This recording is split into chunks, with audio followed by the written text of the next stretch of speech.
Hello everyone, and welcome back to Chef Sherry's Plant-Based Kitchen. When this video comes out, it'll be 2 days before the holiday of Easter. And for those of you who celebrate, I have an excellent main course dish for you that you might want to serve to your company.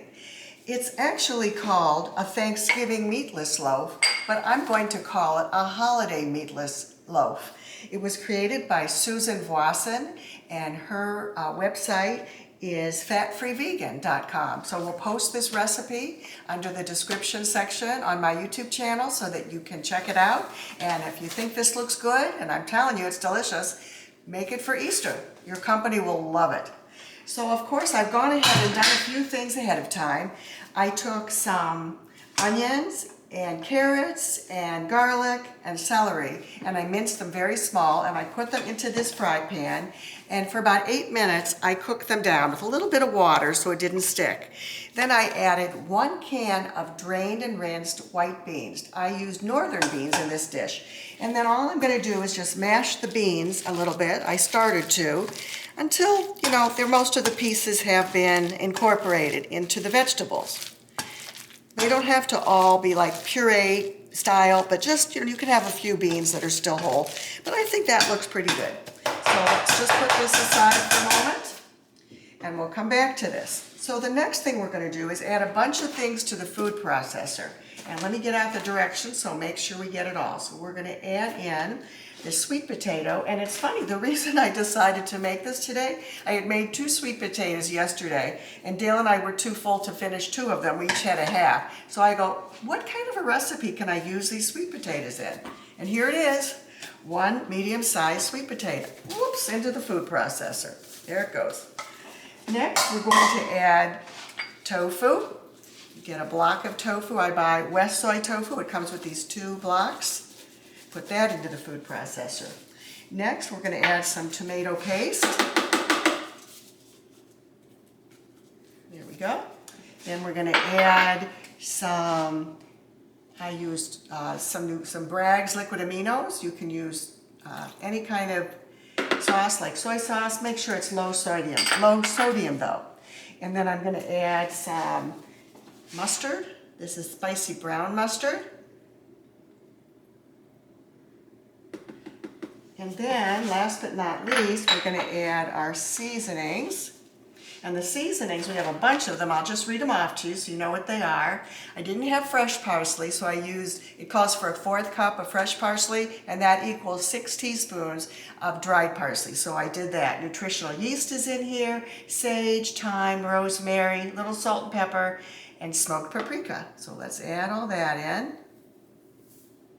You can see all of the ingredients there. Okay, so for now that's all we're going to put in. We're going to do some walnuts and some quinoa flakes later, but that's going to be our last step. So let me turn this on and we'll get it started. Okay, here it goes. The main thing again is prepping the vegetables, chopping things up, and I always have things ready to go, as you see, so it's just a matter of then throwing them in, not having to search around the kitchen for what you're looking for. So we're going to watch this, and I'll stop it in a minute or 2 here. Let's see what it looks like. Looks really good. I'm going to just push down all the ingredients so everything gets incorporated.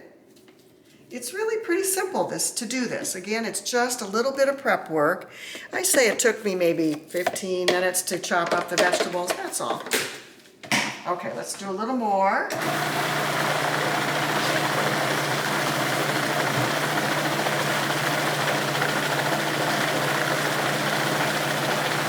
Pop something on the floor.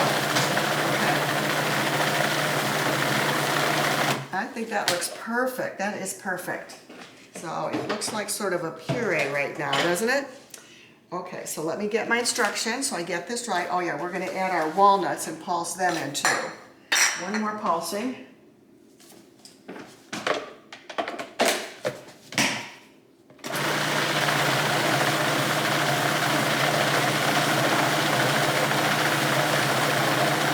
And that's it. You don't want to get them, too finely chopped.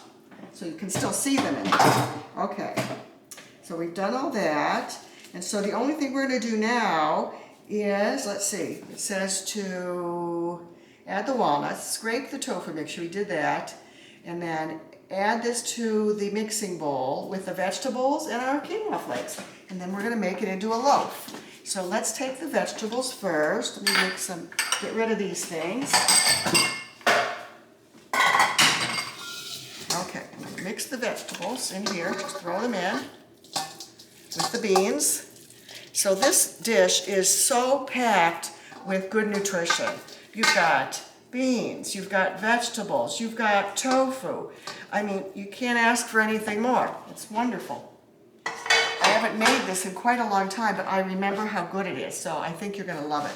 Now we're gonna take our tofu mixture here and add this in.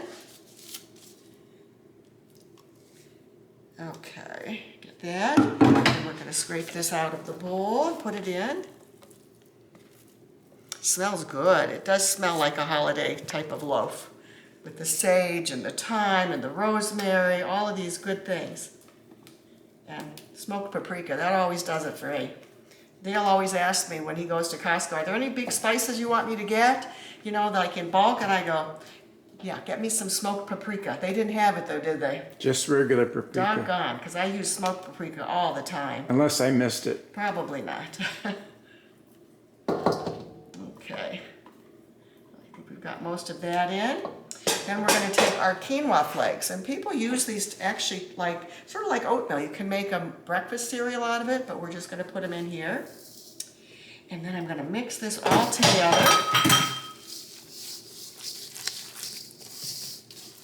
It really is yummy. I can't wait to eat this for dinner tonight.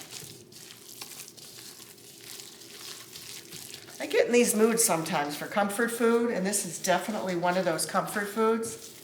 It just makes you feel good when you eat it. Very satisfying. Okay, does that look pretty mixed up to you, Dale? Think it's pretty good? Yeah. Let's see, I think I've got most of it on the bottom. Oh, there's a little bit more quinoa flake over there. And again, good workout for the arms. Okay, so now I've got my gloves here, so it's going to make it a little easier to form it into a loaf. I'm going to get my hands wet, and then I'm going to bring this over here, my pan, and I'm going to make a big loaf out of this. Let's see if I can grab it all in one fell swoop.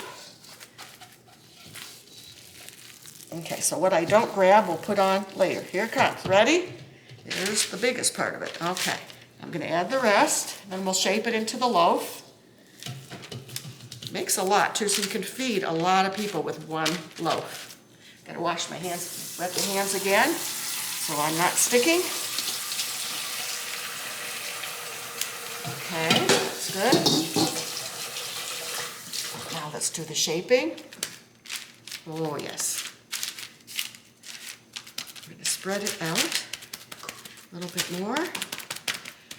Get it even. Make it a little longer perhaps. Down at this end and this end. Get a little bit more up at this end. And then we'll bring it in like this. And that's what it looks like, ready to go into the oven. And I can tell you how long it goes into the oven for.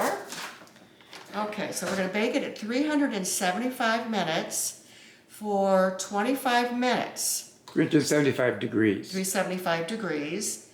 And then we cover it with, and after that we're going to loosely cover it with aluminum foil because it's going to brown for another 20 minutes. So it's about close to an hour you're going to bake it, 55 minutes I think, correct?